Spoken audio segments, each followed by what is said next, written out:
जय श्री कृष्णा। राधे राधे। प्रिय श्रोताओं, साल का पहला चंद्र ग्रहण 3 मार्च 2026 दिन मंगलवार को लगने वाला है।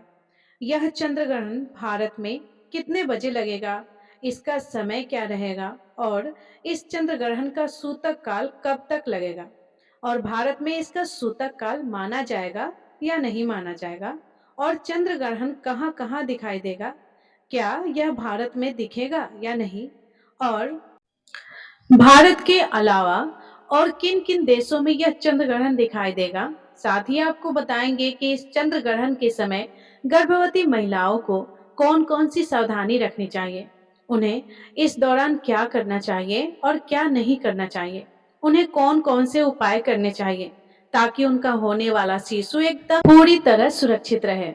प्रिय श्रोताओं, इस वीडियो के माध्यम से आपको साल 2026 के दूसरे चंद्र ग्रहण की कंप्लीट जानकारी मिलेगी, इसलिए लास्ट तक अवश्य वीडियो को देखिएगा।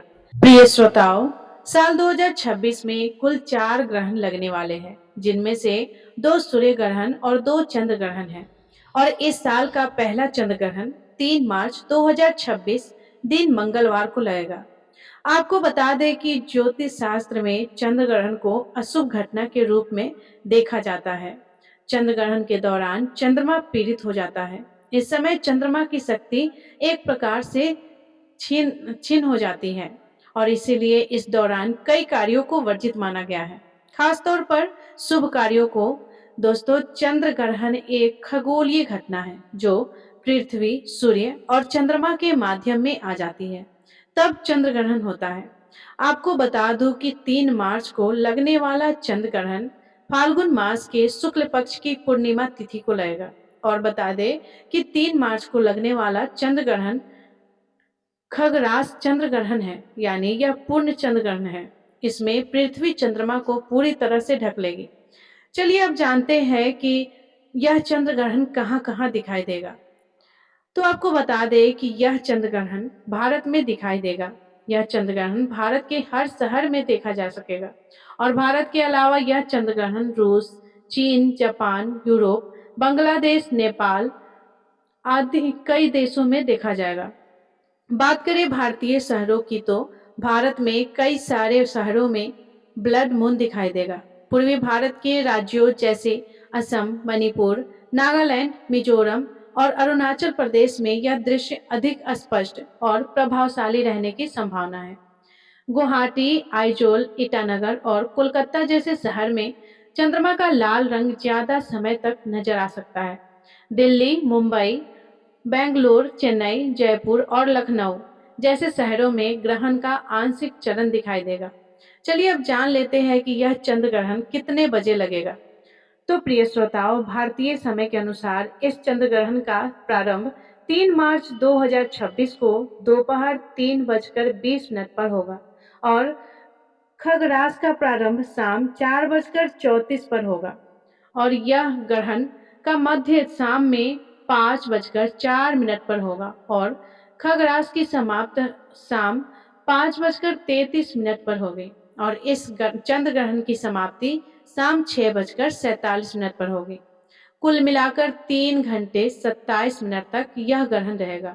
और बात करेंगे इस चंद्र ग्रहण के सूतक काल की, तो आपको बता दें कि चंद्र ग्रहण का सूतक काल ग्रहण शुरू होने के 9 घंटे पहले ही लग जाता है।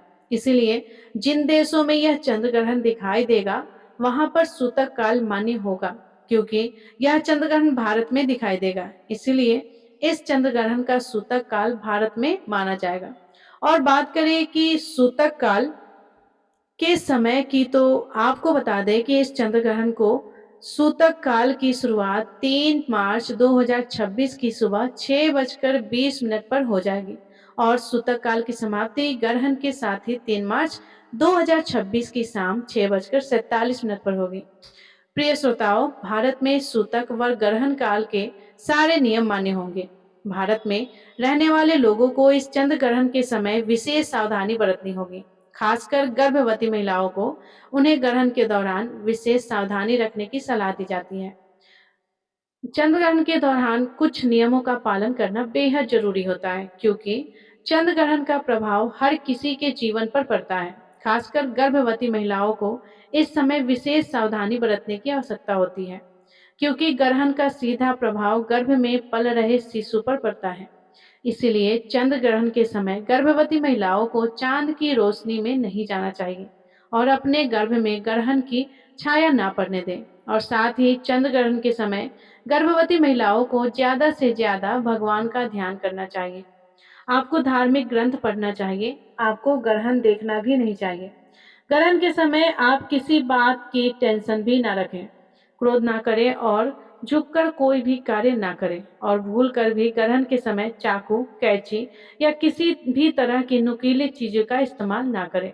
और ऐसा माना जाता है कि ग्रहण के समय प्रेग्नेंट लेडीज को धातुओं से निर्मित चीजों का प्रयोग नहीं करना चाहिए और ना ही उन्हें अपने शरीर में धारण करना चाहिए। संभव हो तो ग्रहण खत्म होने के बाद गर्भवती महिलाओं को भी स्नान जरूर कराना चाहिए। आपको बता दें कि ग्रहण के दौरान गर्भवती महिलाओं को खाने में छौंक या तड़का भी नहीं लगाना चाहिए। खाने को जितना साधारण रख सके उतना बेहतर होगा। आपको बता दें कि ग्रहण के समय पति पत्नी को शारीरिक संबंध नहीं बनाने चाहिए। ऐसा करने से आपके घर की सुख शांति खराब हो जाती है। यदि आपकी कुंडली में दोष हो तो ग्रहण के समय बाहर नहीं निकलनी चाहिए, खासकर जिनकी कुंडली में राहु केतु का प्रभाव ज्यादा हो। इसके अलावा ग्रहण के समय तेल मालिश भी नहीं करनी चाहिए। ऐसे करने से त्वचा संबंधी रोगों का सामना करना पड़ता है। ग्रहण के समय तुलसी के पत्तों का विशेष महत्व होता है। इस समय तुलसी के पत्तों को तोड़ना अशुभ माना जाता है। किसी भी चीज में डालने के लिए आप तुलसी के पत्तों को पहले ही तोड़कर रख दें। और इसके अलावा चंद्र ग्रहण के समय सभी लोगों को कुछ खास बातों का ध्यान रखना चाहिए, क्योंकि चंद्र ग्रहण का नकारात्मक प्रभाव सभी लोगों के जीवन पर देखने को मिलता है। ध्यान रखें कि चंद्र ग्रहण के समय बालों में तेल लगाना, भोजन करना, पानी पीना, सोना, बाल खींचना आदि जैसे कार्यों को मनाही है। इस दौरान कपड़े धोना, बर्तन धोना, खाना बनाना, ताला खोलना और दंत मंजन करने की भी मनाही है। अगर आप बीमार हैं, बुजुर्ग हैं या बच्चे हैं या गर्भवती महिला है और आपको ग्रहण के समय कुछ भी खाने पीने की आवश्यकता पड़ती है, तो आप ग्रहण लगने से पहले अपने खाने और पीने के सामान में तुलसी के पत्र अवश्य डाल लें। इससे वह पानी और अन्य दुष्ट नहीं होता है। वह ग्रहण की निगेटिविटी को एकदम सुरक्षित रखेगा। इसके अलावा चंद्र ग्रहण के समय कोई भी शुभ कार्य ना करें। आपको बता दें कि ग्रहण के दौरान पूजा को निषेध माना गया है। इस दौरान आरती पूजा पाठ करने की मनाही होती है। इस दौरान मूर्तियों का स्पर्श नहीं करना चाहिए, क्योंकि इस समय प्रकृति सबसे ज्यादा संवेदनशील स्थिति में होती है। यही कारण है कि इस दौरान पेड़ पौधे फूल पत्तों को तोड़ना नहीं चाहिए और ग्रहण के समय कोई भी शुभ काम नहीं करना चाहिए। माना जाता है कि चंद्र ग्रहण के समय किए जाने वाले सारे शुभ कार्यों का उल्टा असर देखने को मिलता है। शास्त्रों के अनुसार चंद्र ग्रहण के दौरान नाखून काटना, बाल काटना, दाढ़ी बनाना अशुभ माना जाता है और ग्रहण के समय मांस, मछली आदि का सेवन भी नहीं करना चाहिए। ग्रहण की अवधि में यह सब चीजें नहीं खानी चाहिए। सिगरेट और शराब जैसे नशीले पदार्थों का सेवन भी वर्जित होता है। प्रिय श्रोताओं, ग्रहण के समय किसी दूसरे का दिया हुआ खाना भी नहीं खाना चाहिए, वरना आपके 12 वर्षों का पुण्य नष्ट हो जाता है। और एक बात का ध्यान रखें कि ग्रहण के दौरान बाहर का खाना खाने से भी बचना चाहिए। साथ ही ग्रहण के समय सोना भी नहीं चाहिए। लेकिन गर्भवती महिलाओं, बूढ़े, बच्चे और रोगी व्यक्ति पर यह नियम लागू नहीं होता है। ग्रहण के समय लड़ाई झगड़ा भी नहीं करनी चाहिए। ग्रहण काल में झूठ, कपट या बुरे विचारों से परहेज करना चाहिए। ग्रहण काल में मन व बुद्धि पर पड़ने वाले कुप्रभाव से बचने के लिए आप ज्यादा से ज्यादा भगवान का जाप और ध्यान आदि करें और ग्रहण समाप्त होने के बाद गंगा जल डालकर स्नान अवश्य कर लें। साथ ही अपने पूरे घर में व पूजा घर में भी गंगा जल छिड़क दें, उसे भी शुद्ध करें। इसके बाद किसी जरूरतमंद को अपना इच्छा के अनुसार दान दक्षिणा भी करें। इससे आपको पुण्य फल की प्राप्ति होगी। तो प्रिय श्रोताओ, यह जानकारी आपको अच्छी लगी तो कमेंट में जय माता दी, हरे कृष्णा जरूर लिख देना। अगर आपको कोई भी सवाल हो तो उसे कमेंट बॉक्स में अवश्य पूछ लीजिएगा और इस वीडियो को लाइक करके शेयर जरूर करिएगा। साथ ही साथ चैनल को सब्सक्राइब करना ना भूलिएगा। धन्यवाद। राधे राधे। जय श्री कृष्ण।